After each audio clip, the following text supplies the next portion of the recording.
Islamic marketing বা হালাল marketing যেটাকে আমরা প্রসার বলি, অর্থাৎ প্রসারেই প্রসার বলি।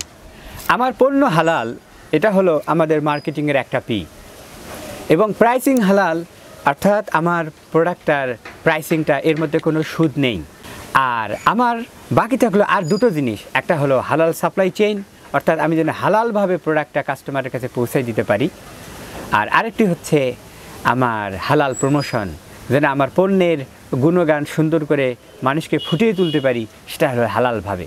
সম্মানিত দর্শক, আল্লাহ সূরা বাকারায় বলছেন 168 নম্বর আয়াতে, ইয়া আইয়ুহান নাসু কুলু মিম্মা ফিল আরদি হালালান তাইয়্যিবা, তোমরা হালাল পণ্য খাও, ভক্ষণ করো, এই হলো হালাল প্রোডাক্ট। আল্লাহ বলছেন ইমানদারদের জন্য, ইয়া আইয়ুহাল্লাযিনা আমানু লা তাকুলু রিবা, তোমরা সুদ খাইও না।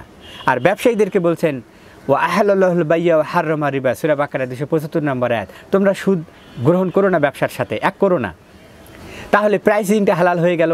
এখন প্লেস বা ডিস্ট্রিবিউশনটাও আমাদের হালাল হবে। সূরা কাহফের আল্লাহ রাব্বুল আলামিন 19 নম্বর আয়াতে বলছেন, ফাবআসু আহাদাকুম বিআরিকিকুম হাযিহি ইলাল মাদিনাতি ফালিয়ানজুর আইয়ুহা আসকাতু আম।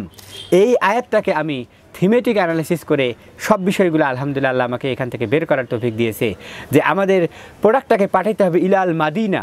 আরবি ব্যাকরণটাকে মারিফা বলা হয়, অর্থাৎ একটা এক্সক্লুসিভ একটা ভালো ডিস্ট্রিবিউশনে, এবং পাঠাতে হবে হালাল পন্থায়, এবং রিটেইলিং হালাল এবং হারামের জন্য সেপারেশন থাকে সেটা আমাদের জানতে হবে, এবং বিশেষ করে যে হালাল প্রোডাক্টটাকে অপারেট করবে তার এ ব্যাপারে যেন জ্ঞান থাকে, হালাল হারাম যেন একসাথে না হয়। এবং প্রমোশন, রাব্বুল আলামিন বলছেন আলা তালবিসিল হাক্কা বিল বাতিল, হক আর বাতিল একসাথে করা যাবে না। সুতরাং আমার প্রোডাক্ট হালাল, আমি যদি একটা মেয়েকে সেখানে সুন্দর করে একসাথে করে দিয়ে সুন্দর করে একটা প্রমোশন দেই, তাহলে কিন্তু আর প্রোডাক্টটা হালাল থাকলো না।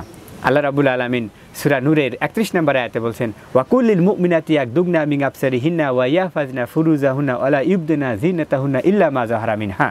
মেয়েদের যেন সাজগোজ করে বাইরে না বেরোয়। সুতরাং একটা বেপরদা মেয়েকে একটা পণ্য হাতে দিয়ে আমি যদি তার সৌন্দর্যকে প্রকাশ করি, এটা হারাম হয়ে যাবে। এভাবে আমরা যদি 4টা পে একসাথে করি, ইনশাআল্লাহ আপনার মার্কেটিং হালাল হবে, এবং এই মার্কেটিংয়ে আল্লাহ বারাকা দেবেন। আসুন আমরা হালাল মার্কেটিং করি, আমাদের বিজনেসটাকে হালাল করি।